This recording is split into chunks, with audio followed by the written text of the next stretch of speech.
तो जैसे कि हमने पिछली वीडियो में देखा था, अपना जो एमसी है वो होंग को लेकर विंग किंगडम पहुंच जाता है और उसके अंदर वो अपना अच्छा खासा खातिरदारी करवा रहा था। लेकिन तभी हमें पता चलता है कि उसके पीछे से कोई तो बंदा है जो उन दोनों के ऊपर नजर रख रहा था और वो कहता है कि वो इन दोनों की बलि देगा अपने मास्टर के लिए। और उसके बाद हमारा सीन कट होता है और हम अपने एमसी को देखते हैं जो कि गेस्ट रूम पे आराम से झक मार के सो रहा था। और इसको देख के जो होंग है वो भी सोचा था, जरा देखो इसे, कुछ टाइम पहले ऐसे ना दिखा रहा था जैसे कि ये प्रॉपर जेंटलमैन है, लेकिन अब देखो मुर्दों की तरफ बढ़ा हुआ है। आखिरकार इस तरह का कोई आलसी इंसान नेंस एंड सोल स्टेज में कैसे कल्टीवेट कर सकता है। हाँ, लेकिन इसमें कुछ फर्क नहीं पड़ता। मैं जिस रेट से आगे बढ़ रहा हूँ मैं बहुत ही जल्दी इससे ऊपर हो जाऊंगा और जैसे ही इसको मैं सरपास करूंगा वैसे ही मैं बिना किसी एफर्ट के इसको मसल के रख दूंगा। लेकिन जो अपना एमसी है उसको तो सब पता होता है कि आखिरकार होंग क्या सोच रहा है और वो भी सोच रहा था, छोटे होंग तुम्हें जो करना कर लो, तुम्हारा जो भी प्लान है बाद में तुम्हारे ऊपर ही बैकफायर करेगी, क्योंकि तुम्हारी सबसे बड़ी गलती ही यही है कि तुम मुझे अपने टारगेट की तरह देख रहे हो। और उसके बाद तो होंग से कहता है, वैसे होंग क्या तुम जानना चाहते हो कि तुम्हारा मास्टर किस तरह से कल्टीवेट करता है? तो ठीक है, फिर जाके थोड़ा पानी लेकर आ जाओ और मेरे पैरों को साफ करो। जब मैं कंफर्टेबल हो जाऊंगा तब मैं कल्टीवेशन कैसे करते हैं ये तुमको बता दूंगा। और ये सुनते ही जो होंग है ना वो बहुत ज्यादा गुस्सा हो जाता है, लेकिन वो कुछ कर भी नहीं पाता और वो सोच रहा था, साले तुम्हारे जैसे छोटे कल्टीवेटर की हिम्मत कैसे हुई मुझे ये सब कहने की? तुम मुझे सिखाओगे कि कल्टीवेशन कैसे करते हैं? मैं अपने पहले के टाइम पे इमोटल्स को अपनी गाइडेंस देता था जिससे वो कल्टीवेशन करते थे, और अगर यहाँ पे किसी को सिखाने की बात आती है तो मैं यहाँ पे तुम्हारा ग्रैंड मास्टर हूँ। और होंग को इस तरह से खड़ा होता हुआ देख के जो अपना एमसी होता है वो कहता है, आखिर तुम ये सुनने के बाद वहाँ खड़े क्यों हो? क्या तुम अपने आप को इम्प्रूव नहीं करना चाहते, या फिर तुम इतने ज्यादा यंग बन गए कि आप सोच रहे हो कि मैं तुमको हर चीज फ्री में बता दूं? और ये सुनते ही जो होंग है वो तो बहुत ही ज्यादा गुस्सा हो जाता है और सोचा था, मैं डिमोनिक फ्लेम कल्ट सेक्ट का सबसे ज्यादा प्राउड वाला लीडर हूँ और तुम ये एक्सपेक्ट कर रहे हो कि मैं तुम्हारे पैर धोऊं? तुम्हें तो हॉस्टाइल बन के ही रहना था। और ऐसा करके उसके पास आ ही रहा था कि तभी वहां पे कोई कहता है, ऑनर्ड इमोटल्स, अभी के टाइम पे जो अजीब घटनाएं हो रही हैं उसके बारे में मैं एक अर्जेंट न्यूज लेके आया हूँ। और ये सुनते ही जो होंग है वो रुक जाता है और तभी जो भी बंदा आया था वो कहता है, मैं वी किंगडम का क्राउन प्रिंस हूँ और मैं यहाँ पे मेरे किंगडम के सर्वाइवल के लिए आया हूँ। प्लीज इमोटल्स मुझे ऑडियंस की तरह ग्रैंड करें। और जो अपना एमसी है वो कहता है कि क्या है अर्जेंट, जल्दी अंदर आओ। और तभी जो क्राउन प्रिंस है वो अंदर आता है और अपने एमसी को देख के सोचा होता है, अच्छा तो यही है जो कि उन बैंडिट्स को एलिमिनेट करने के बारे में कह रहा था, लेकिन जैसा इसने क्लेम किया था वैसे तो इसको देख के लग नहीं रहा।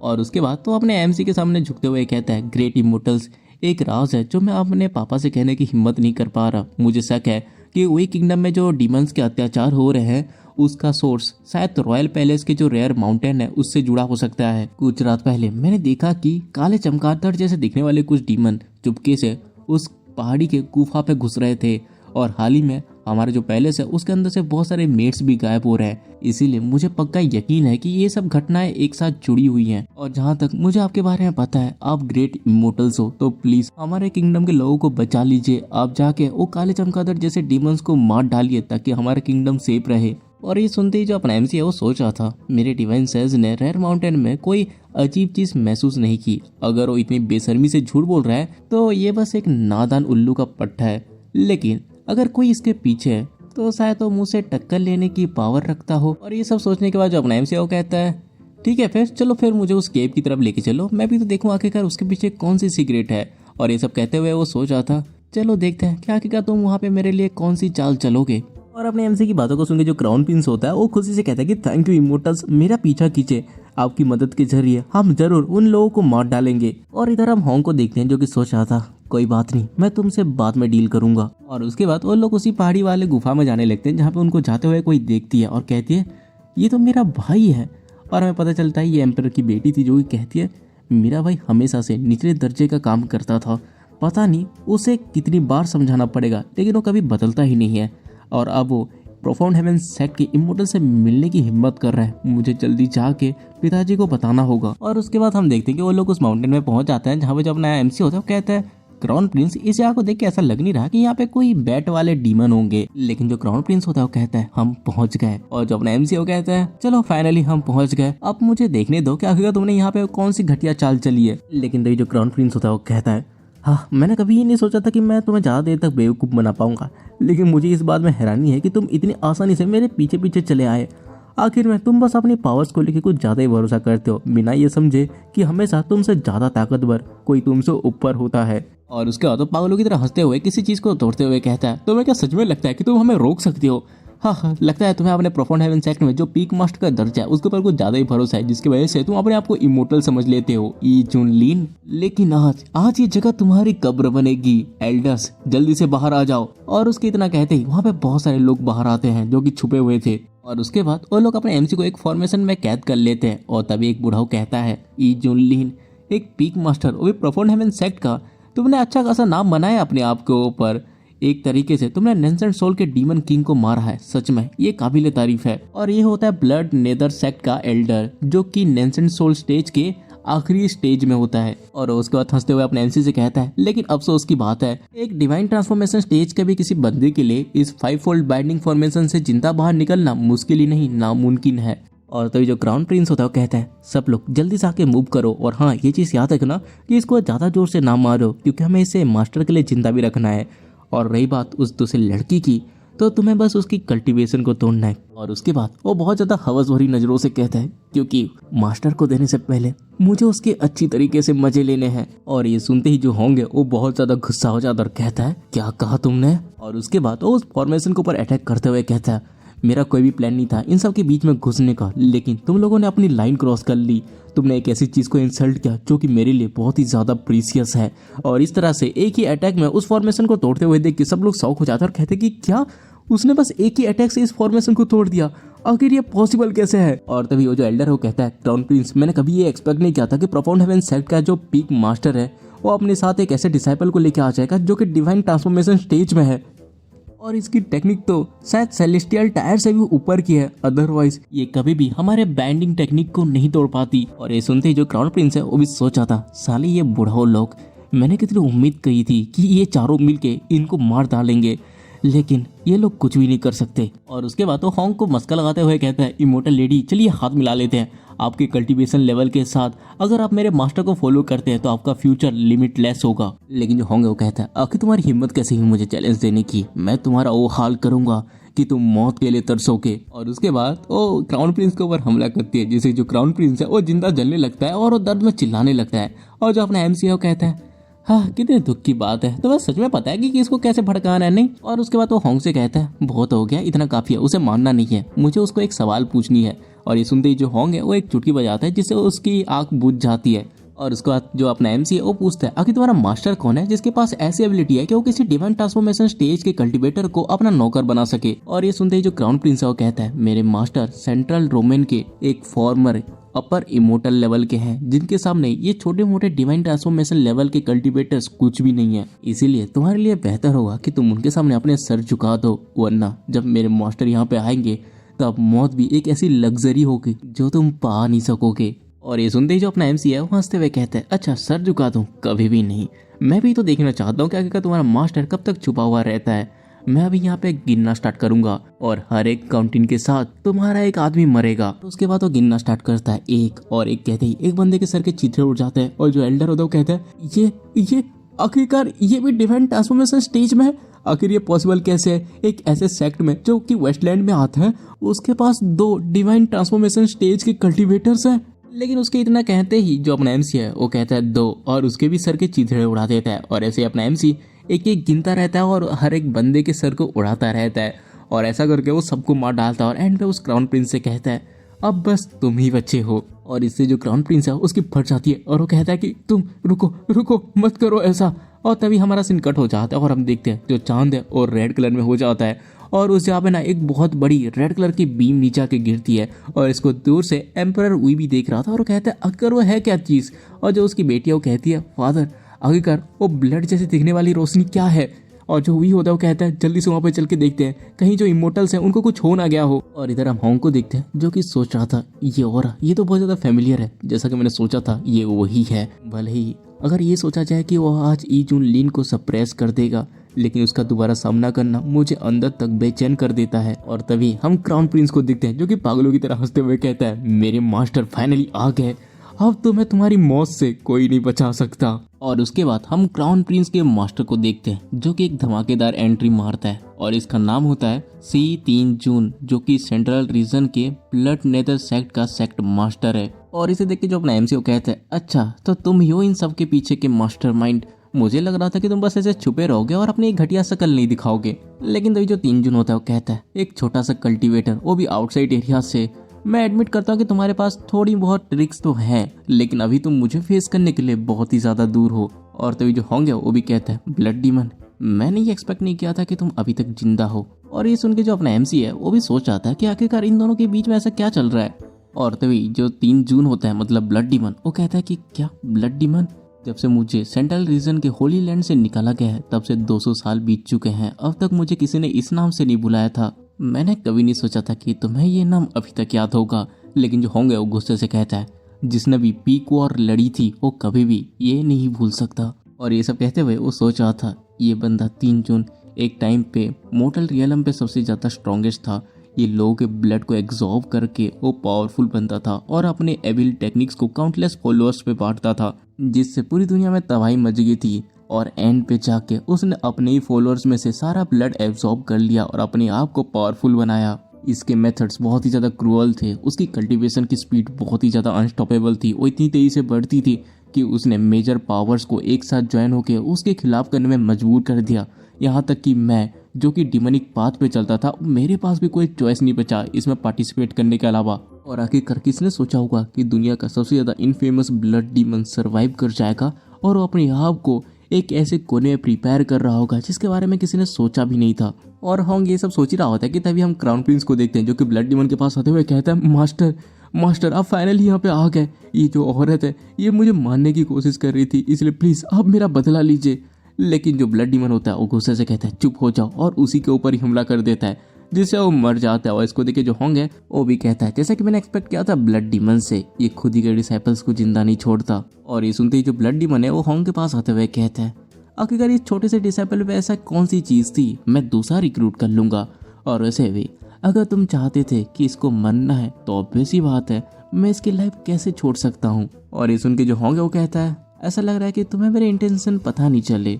और इन दोनों की इन बातों को सुन के जो अपना एमसी है वो तो बहुत ज्यादा एक्साइटेड हो रहा होता है कि भाई मजा आ रहा है यहाँ पे। और तभी जो होंगे वो कहता है, मैंने अपने खुद की आंखों से देखा था कि तुम्हारी इमोर्टल बॉडी को 4 पावरफुल आर्टिफैक्ट से तोड़ दिया गया था और इवन तुम्हारे ब्लड को भी वेपोराइज कर दिया गया था, तो आखिर तुम वहां से बच कैसे गए। और ये सुनते ही जो ब्लड डीमन है ना वो जोर जोर से हंसते हुए कहते हैं, अच्छा वो खुद को नेक समझने वाले उल्लू की बात कर रही हो।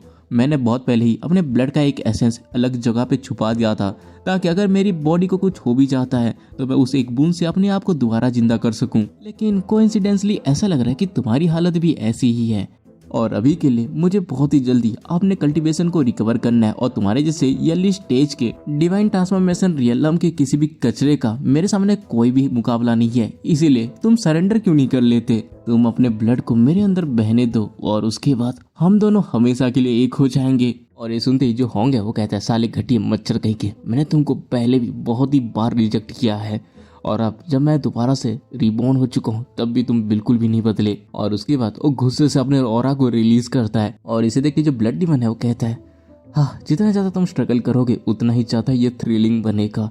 और वैसे भी इतने ज्यादा पावर गैप के साथ तुम शायद किसी और के साथ जीत जाओ, लेकिन मेरे साथ इसका कोई भी चांस नहीं बनता। लेकिन जो होंगे वो गुस्से से कहता है, बिना कोशिश किए पता कैसे चलेगा। और उसके बाद वो यूज करता है 5 सुप्रीम डिवाइन फ्लेम्स। और इसे देख के जो ब्लड डीमन होता है वो कहता है कि आखिर ये क्या है। और उसके बाद वो यूज करता है ब्लड फाइंड पाम। और उसके बाद वो देखता है कि जो होंगे उसकी तरफ एक ब्लास्ट होता है। और इसे देख के जो ब्लड डीमन है वो सोचा था, आखिरकार ये पॉसिबल कैसे है, एक ऐसा फ्लेम इतना ज्यादा डेंजरियस, यहाँ तक कि ये बस अर्ली स्टेज डिवाइन ट्रांसफॉर्मेशन पे है, लेकिन इसे मेरे ब्लड फाइंड पाम को डिस्ट्रॉय कर दिया। आखिर इसे इस तरह की टेक्निक मिली कहाँ से? और ये सब तो सोच ही रहा था कि तभी जो होंगे वो कहता है, असली शो तो अभी स्टार्ट ही हुआ है। और उसके बाद जो होंगे वो फ्रॉस्ट फायर ब्लेज का इस्तेमाल करता है। और इसको देखते ही ब्लड डीमन वो गुस्से से कहता है, साले पास्ट का एक छोटा सा कीड़ा। और उसके बाद वो soul devouring blood spear create करता है। और जैसे ही उन दोनों के अटैक आपस में टकराते हैं वैसे ही हम देखते हैं कि जो ब्लड डीमन है उसका एक हाथ बर्फ पे जम जाता है।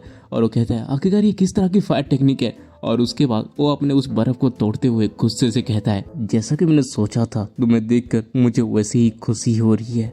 क्या तुम्हें किसी तरह की एक्स्ट्राऑर्डिनरी अपॉर्चुनिटी मिली, या तुम्हें कोई ऐसा मास्टर मिल गया जो कोई बहुत ही ज्यादा ताकतवर है? लेकिन जो होंग होता है वो कहता है, मेरी इस टेक्निक से तुम्हारा कोई भी लेना देना नहीं है। मैं ऑलरेडी वापस से सेंट्रल रीजन पे अपने सुप्रीमेसी को क्लेम करने के रास्ते पे निकल चुका हूँ। और ये सब कहते हुए वो सोच रहा था, मुझे तो भरोसा नहीं हो रहा 3000 फ्लेम सूत्रा के साथ ब्लड डीमन जो कि डर का दूसरा नाम हुआ करता था वो मेरे फायर पावर से सप्रेस हो रहा है। और मुझे इसे ये बिल्कुल भी नहीं पता लगने देना चाहिए कि ये जो टेक्निक है वो मुझे वेस्टलैंड के एक डिवाइन ट्रांसफॉर्मेशन कल्टीवेटर ने सिखाई थी। और वो ये सब सोच ही रहा होता है कि तभी जो ब्लड डीमन है वो कहता है, अगर मैं तुमको इसी तरह से आगे ग्रो करने दूंगा तो बाद में तुमको कंट्रोल करना बहुत ही ज्यादा मुश्किल हो जाएगा। इसीलिए कितनी ज्यादा बुरी बात है कि ये तुम्हारा अंत है। अब मैं तुमको ये दिखाऊंगा कि आखिर एक इमोर्टल ब्लड बॉडी की असली पावर क्या होती है। और उसके बाद वो आसपास के सारे लोगों से उनके ब्लड को एब्जॉर्ब करने लगता है। लोग जो होते हैं ना वो दर्द में चिल्ला रहे होते हैं कि नहीं मैं यहाँ पे मरना नहीं चाहता, लेकिन जो ब्लड डीमन होता है वो खुशी से कह रहा था, हाँ ये पावर, ये फीलिंग, ये लोग तो पहले ही मेरे खाने के तौर पे रजिस्टर हो चुके थे, बस मेरी सोचने की ही देरी थी। और उसके बाद मैं किसी को भी रिफाइन करके अपनी कल्टीवेशन को इंस्टेंटली बढ़ा सकता हूँ। और तभी जो अपना एमसी है वो कहता है, लिटिल हॉन्ग यहाँ पे खेलना बंद करो और जल्दी से उसको खत्म करो। लेकिन जो हॉन्ग है वो गुस्से से कहता है, मुझे कमांड देने की हिम्मत भी मत करना। और उसके बाद वो सोच रहा होता है, आखिरकार ये सब चीजें ऐसे कैसे होगी। मुझे लग रहा था कि ई जून लीड पहले हार जाएगा और उसके बाद मेरे पास आके मदद की भीख मांगेगा, लेकिन इस सिचुएशन को देख ऐसा लग रहा है कि मैं अपनी खुद की प्रोटेक्शन की भी गारंटी नहीं दे सकता। और ये हो रहा, ये तो बॉडी इंटीग्रेशन रियलम के अंदर घुसे जा रही है। और तभी जो ब्लड डीमन है वो कहता है, उस टाइम की बात है जब मैं अपने बस डिवाइन बॉडी के भरोसे था, तब धार्मिक और डिमोनिक कल्टीवेटर्स से मेरी लड़ाई हो रही थी और मैं बिना पीछे कदम हटाए उनसे लड़ रहा था। यहाँ तक कि उस होली लैंड के वो मॉन्स्टर्स या वो इमोर्टल ब्लड वाले, उनमें से कोई भी कितना ही अपने आर्टिफैक्ट का यूज करे वो मुझे मार नहीं पाए। और अभी मेरी इमोर्टल ब्लड बॉडी 70% तक रिकवर हो चुकी है। और बस एक बार मैं अगर सारे वेस्टलैंड के सोल को कंज्यूम कर लेता हूँ तो मैं अपने पावर को पूरी तरह से रिकवर कर लूँगा। और एक बार मैंने वो कर लिया तो उसके बाद यहाँ तक कि सेंट्रल डोमेन भी मेरे लिए कोई भी प्रॉब्लम नहीं बनेगी। और हॉन्ग गुआनी, मैंने तुमको एक चांस दिया था लेकिन तुमने उसको इग्नोर कर दिया, अब इसमें तुम्हारी गलती है, आप मर जाओ। और ये कहते ही वो अपने ब्लड बॉडी से हॉन्ग के ऊपर अटैक कर देता है। और इसे सुन के जो हॉन्ग है वो भी सोचा था ये बंदा एक्चुअल में कंसोलिडेटेड बॉडी रेलम पे पहुंच चुका है, नहीं ये बिल्कुल भी अच्छा नहीं है। और उसके बाद तो यूज करता है purple flame heaven burning technique का। और तभी इन दोनों का अटैक एक दूसरे को लगता है, लेकिन इसे जो हॉन्ग है उसकी हालत खराब हो जाती है, उसके मुंह से ब्लड आने लगता है। और वो सोचा था नहीं ये फाइट मेरे से बहुत ज्यादा ऊपर है, इस ब्लड डीमन का सामना करना एक तरह से सुसाइड करने की तरह है। मेरे पास बस आखिरी उम्मीद है कि मैं अपने डेंटियान को जला के अपनी जान को दाव पे लगा के लड़ूं। और उसका जो हॉन्ग है वो यूज करता है golden flame piercing the haven. और इतना कहते ही वहाँ पे एक फायर ड्रैगन आता है जो कि ब्लड डीमन के पास आता है। बट जो ब्लड डीमन है उसको अपने एक हाथ से ही तोड़ते हुए कहता है, हाँ कितना ज़्यादा यूजलेस है, इस तरह से अपनी एनर्जी को बर्बाद मत करो, तुम्हारे जो अटैक है ना वो मेरे इस बॉडी के सामने गुदगुदी कर रहे हैं। और उसके बाद वो एक पंच रेडी करते हुए कहता है, ये सब खत्म हो गया। और इसे देख के जो होंगे वो भी सोचा था, इवन मेरे सबसे ज्यादा स्ट्रॉन्गेस्ट स्पेल भी इसको एक स्क्रैच भी नहीं कर पाई, आखिर मैं अब क्या करूं। और उसके बाद वो गोल्डन फ्लेम होली शील्ड का इस्तेमाल करता है, लेकिन जैसे ही उसमें ब्लड डीमन का पंच लगता है वैसे वो शील्ड में क्रैक आने लगता है और वो शील्ड टूट जाती है, जिससे जो होंग है वो दूर जाके गिरता है। और तभी वहाँ पे एम्परर और उसकी बेटी आ जाते हैं। और जो एम्परर है वो कहता है डिवाइन इमोर्टल, और उसकी जो बेटी है वो पूछती है, फादर आखिरकार ये किस तरह का मॉन्स्टर है, ये बहुत ज्यादा डरावना है। और जो एम्परर है वो भी सोचा था, अच्छा तो ये सारे एविल चीजों का सोर्स यही है। इवन जो डिवाइन कल्टीवेटर्स है वो भी इसके सामने कुछ भी नहीं कर पा रहे। ऐसा लग रहा है कि मेरी जो कंट्री है उसे नीचे गिरने से कोई नहीं बचा सकता। और उसके बाद हम होंग की तरफ देखते हैं, जैसे धुआं हटता है हम देखते हैं कि होंग की जो हालत होती है बहुत ही ज़्यादा खराब होती है। और वो सोचा था क्या मेरा यहाँ पे दोबारा से इमोर्टैलिटी को पाने का रास्ता खत्म हो जाता है। बड़ी मुश्किल से मैं यहाँ तक पहुँचा था, नहीं मैं इसको एक्सेप्ट करने से रिफ्यूज करता हूँ। क्या मुझे सच में ई जून लीन से मदद मांगनी चाहिए, ये दिखाना कि मैं उससे कमजोर हूँ, ये कितनी ज्यादा गंदी बेइज्जती है। हालांकि वो अभी नेंसेंट सोल स्टेज के पीक में है, लेकिन फिर भी वो इस ब्लड डीमन के लेवल के सामने बहुत ही ज्यादा नीचे है। क्या सच में इससे मदद मांगना फायदेमंद होगा। और वो ये सब सोच ही रहा होता है कि तभी जो ब्लड डीमन होता है वो कहता है, हम कल्टीवेटर्स हमें इमोर्टैलिटी चाहिए, लेकिन तुम जिंदा रहते मेरे साथ नहीं आना चाहते, इसलिए तुम मर जाओ और उसके बाद मेरे बॉडी का एक पार्ट बन जाओ। मैं तुमको इमोर्टल जर्नी के अंत तक लेके जाऊंगा। और उसके बाद वो होंग के ऊपर हमला कर देता है। और इसे देख के जो होंग है उसको कुछ समझ नहीं आ रहा होता। वो सोचा था मुझे कुछ समझ नहीं आ रहा, मेरा दिमाग खाली है, क्या मुझे गिव अप कर देना चाहिए या मुझे कोई और रास्ता ढूंढना चाहिए। और आखिरकार जो होंग है वो चिल्ला के कह ही देते हैं, मास्टर मेरी मदद करो। और ये सुनते ही जो ब्लड डीमन है वो भी कहता है, मास्टर अच्छा तो तुमने डिसाइड कर लिया कि तुम किसी और को सर्व करोगे। और तभी वहाँ पे अपना एमसी एंट्री मारता और कहता है, बढ़िया डिसाइपल, आखिरकार तुम्हें अपने मास्टर की याद आ ही गई। और उसके बाद वो हॉन्ग को बचाने के लिए ब्लड डिमन के सामने खड़ा होते हुए कहता है, मैं हूँ इसका मास्टर। और अपने एमसी को देख के जो ब्लड डिमन होता है वो हंसते हुए कहता है, हॉन्ग, मैंने कभी नहीं सोचा था कि तुम एक ऐसे लो रैंक के जो कि बस पीक नेंसेंट सोल कल्टीवेटर है उसके तुम यहाँ पे चेले बन जाओगे। हाँ यार, सच में एक डीमन सेक्ट के लीडर के हिसाब से तुम बहुत ही ज्यादा शर्मनाक चीज कर रहे हो। लेकिन जो होंगे वो सोचा था, हालांकि ये जुलिन मुझे बार बार ऑर्डर देता है जैसे कि वो मेरा सीनियर हो, लेकिन उसने मुझे बचाया था। आप इसके सामने इसका खड़ा होना सच में एक तबाही लेके आएगी। और तभी हम अपने एमसी को देते हैं जो कि कहता है, अच्छा तो क्या मैं इसको एक चुनौती की तरह ले लूँ। और तभी जो ब्लड डीमन होता है वो कहता है, हाँ, इवन एक चींटी को कभी आसमान की ऊंचाइयों का अंदाजा नहीं लगाना चाहिए। जब मैं अपने पीक में था तब मेरा एक थूक का ड्रॉप भी तुमको बर्बाद करने के लिए काफी था। और हम तभी हॉन्ग को देखते हैं जो कि अपने एमसी से कहता है, मुझे माफ कर दीजिए मास्टर, मुझे ये पता था कि आपका ये डिसाइपल इस ब्लड डीमन के सामने कुछ भी नहीं कर सकता, लेकिन फिर भी आपकी मदद मांग रहा है। अगर आपके पास अभी भी कुछ ताकत है तो आप यहाँ से भाग जाइए।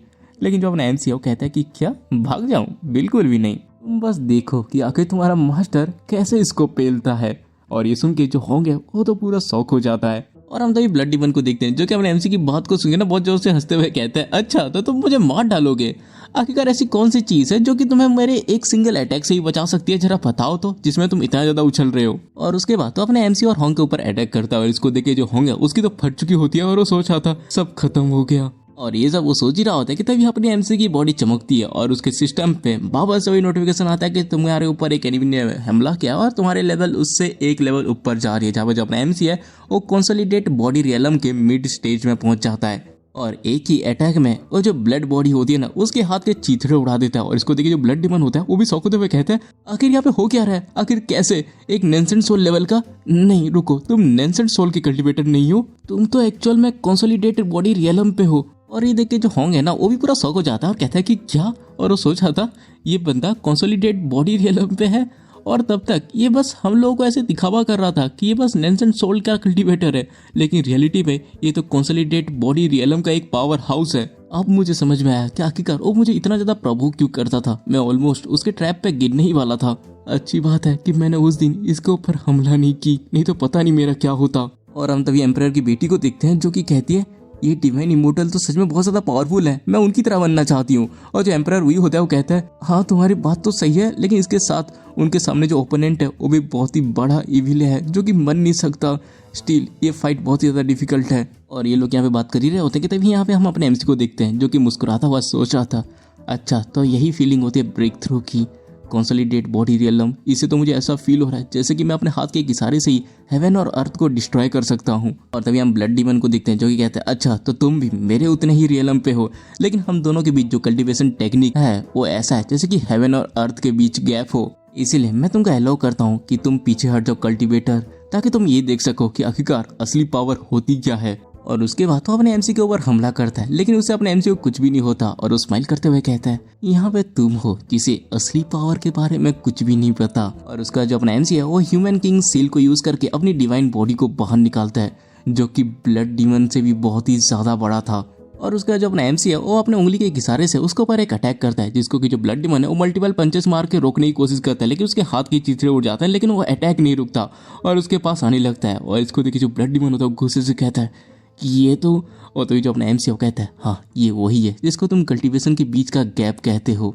और ये सब कहते हुए वो सोच रहा था, मेरी जो ह्यूमन किंग सील है वो सिस्टम के हाथों कल्टीवेट होने के बाद ग्रेट कंप्लीट लेवल तक पहुंच चुकी है, जो कि जब मैंने पिछली बार इसे यूज किया था उससे बहुत ही ज्यादा स्ट्रॉन्ग है।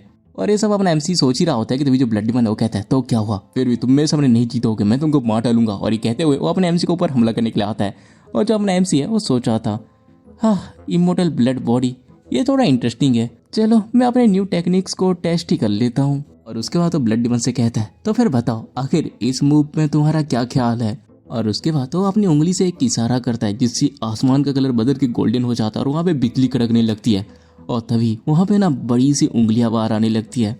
और अपना एमसी कहता है, first finger impression heaven and earth, second finger setter mountain and river, third finger inhale it all life, fourth finger pierce the heaven, और ये देख के जो ब्लड डीमन है वो भी शौक होते हुए कहता है आखिर ये है क्या चीज। और उसके बाद वो भी अपने ऑरा को रिलीज करते हुए कहता है मैं अपने वर्ड्स को पीछे लेता हूँ, तुम मेरे से लड़ने के काबिल हो।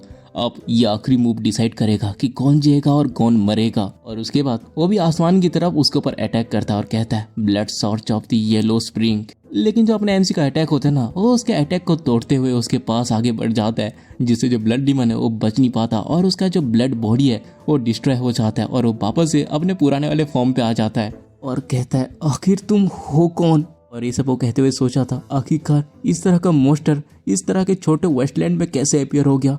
मैं इतने टाइम तक दुनिया से बाहर था, तब इस तरह का टैलेंट यहाँ पे अपियर हो गया। और इधर जो होंगे वो भी देख के पूरा शौक हो जाता है और वो भी सोच रहा था ये बहुत ज़्यादा स्ट्रांग है, इस टेक्निक के सामने मेरी जो 3000 फ्लेम सूत्र है उसकी टेक्निक भी फीकी पड़ जाएगी।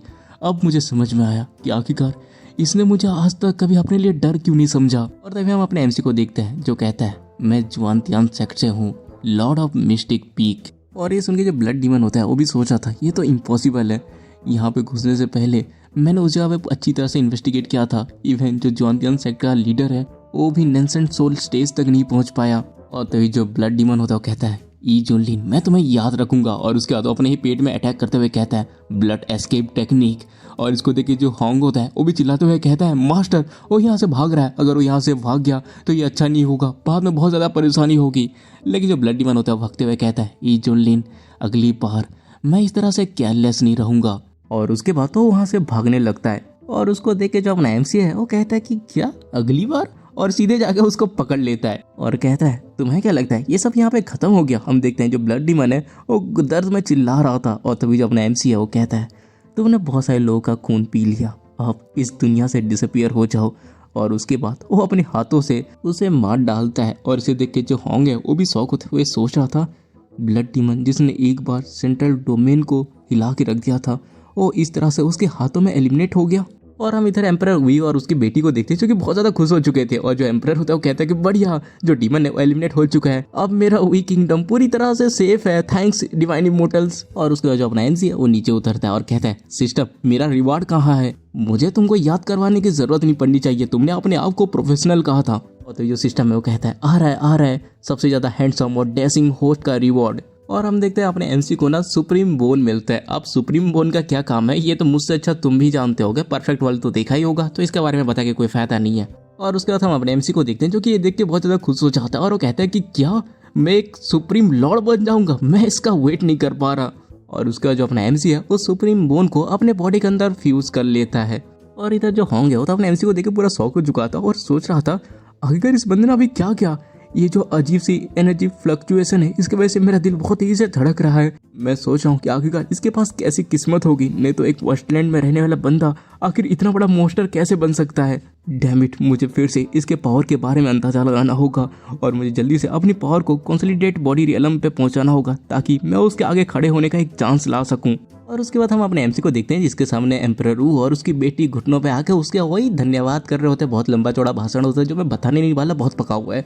और जो अपना एमसी है वो भी हीरो की तरह डायलॉग चपता है, अरे नहीं ये सब करने की जरूरत नहीं है, बस एक अच्छे एम्परर बनो, अपने लोगों का ख्याल रखो, ये सबसे ज्यादा इंपॉर्टेंट होता है बाकी सब चीजों से। और तभी जो एम्परर रू होता है ना वो भी कहता है कि मेरी बेटी आपकी टेक्निक सीखना चाहती है। और जो उसकी बेटी है वो भी कहते हैं कि हाँ ग्रेट इमोर्टल, मैं भी आपके साथ आपके सेक्ट में जाना चाहती हूँ ताकि मैं आपकी तरह इन डीमंस को मार सकूं। और ये सुनते ही जो अपना एमसी है वो उस लड़की के ऊपर अप्रेजल का यूज़ करता है। अब मुझे नहीं पता इसके पास ये कहाँ से आया, बट वो देखता है कि उसका नाम है जाओ लिंगर और उसका जेंडर फीमेल है, ये पता नहीं क्यों बता रहे हैं। और इसकी कल्टिवेशन अभी कुछ भी नहीं है और इसके पास टॉप ग्रेड की वाटर स्पिरिट रूट है और ये वी की प्रिंसेस है। और उसका तो कहता है लिंगर तुम्हारे पास सच में एक अच्छी वाटर स्पिरिट रूट है और तुम एक प्रोमिसिंग स्टूडेंट होगी, और अगर तुम सच में अपने आप में ये चाहती हो तो मैं ये एक्सेप्ट करूंगा। और ये सुनते ही जो लिंगर होती है वो बहुत ज़्यादा खुश होकर कहती है कि क्या सच में, मैं आपका थैंक्स करती हूँ। और जो एम्परर रूई है वो भी कहता है डिवाइन इमोर्टल आपने हमें बचाया और आपने लिंगर को भी एक्सेप्ट कर लिया, मैं आपके सामने अपना ग्रेटिट्यूड एक्सप्रेस करना चाहता हूँ। इसी चीज़ की खुशी में आज हम पार्टी करेंगे और आप चाहे तो यहाँ पे कुछ दिनों तक रुक के आराम भी कर सकते हैं। और ये सुन के जो अपना एमसी वो कहता है वेल ठीक है फिर चलते हैं। और तभी हमारा सीन कुछ दिनों के बाद शिफ्ट होता है जहाँ पे जो होंगे वो बहुत ही अजीब से शिकल बना रहा था, लेकिन हमें पता चलता है कि उसने ब्रेक थ्रू कर लिया और वो कहता है फाइनली मेरी इंजरीज खत्म हो चुकी है, मैं हील हो चुका हूँ, मेरी कल्टिवेशन वीक नेसेंट सोल में पहुंच चुकी है। और जब से मैं 3000 फ्लेम सूत्रा को कल्टिवेट कर रहा हूँ और उसके साथ उन पिल्स को खा रहा हूँ, मेरी जो मोटिवेशन है वो स्काई रॉकेट की तरह आगे बढ़ चुकी है। उसके मेथड सच में एक्स्ट्रा ऑर्डिनरी है। और उसके बाद हम देखते हैं कि जो होंग है वो बहुत ज़्यादा गुस्सा हो जाता है और सोचा था हालांकि तुमने इस बार भी मुझे बचा लिया, लेकिन जो बेइज्जती मैंने सफ़र की है वो इतनी आसानी से नहीं मिट सकती। बस एक बार मैंने कंसोलिडेट बॉडी रियलम को ब्रेक थ्रू कर लिया, उसके बाद ये जितनी भी बेइज्जती है उसको मैं 10 गुना रिटर्न करूंगा। इसीलिए तुम बस इंतजार करो ई जोन लिन, तुम्हारा मेरे सामने गिड़गिड़ाना ही मुझे बहुत ज़्यादा मोटिवेट कर देता है। और ये सब वो सोच ही रहा होता है कि तभी जो अपना एमसी कहता है लिटिल होंग अपने मास्टर से मिलने आओ। और ये सुनते ही ना जो होंग है वो अपने एमसी के पास जाते हुए सोच आता, हाँ दोबारा से तुम्हें क्या लगता है मैं इसको टॉलरेट करूंगा। और उसके बाद हम अपने एमसी को देखते हैं जो कि कोई नॉवल पढ़ के बहुत ज़्यादा इंप्रेस होता है और वो कहता है कि ये मार्शल आर्ट नॉवल तो बहुत ही ज़्यादा दिलचस्प है। ऐसा लग रहा है कि यहाँ के लोग ओवर पावर प्रोटैगनिस्ट देखना बहुत ही ज़्यादा पसंद करते हैं। अगर मैं इस जैसे किसी जगह पे ट्रांसमाइग्रेट होता तो शायद मैं नॉवल लिख के एक बड़ा सा पैसा वाला बंदा बन चुका होता। हाँ चलो शुरू करते हैं। बैटल थ्रू दी हेवन, ये तो पूरे देश में धमाका मचा देगा और इसको लेकर जो नाम होगा वो होगा मेट पोटैटो। और अपना एमसी ये सब बड़बड़ा रहा होता है कि तभी वहाँ पे होंग आता है और कहता है मास्टर आपने मुझे यहाँ पे बुलाया। और वो सोचा था आखिर ये क्या बड़बड़ा रहा है, लेकिन तभी जो अपना एमसी है वो होंग को देखते हुए कहता है अच्छा लिटिल होंग तुम यहाँ पे आ गए, बढ़िया, आके अपने मास्टर के पैरों को धो दो। और इसी के साथ अपना ये जो एपिसोड है ये खत्म हो जाता है। देखो मैंने बोला था कि मैं 40 मिनट की वीडियो लेके आऊँगा, लेकिन मैं नहीं ला पाया क्योंकि आज सुबह मैं कहीं निकल गया था और आते आते मुझे शाम हो गई और ऊपर से मेरा गला भी बैठ गया सर्दी की वजह से, तो यार मैं ज़्यादा बना नहीं पाया। लेकिन हाँ इसका अगला एपिसोड थोड़ा लंबा आएगा, तुम चिंता मत करो।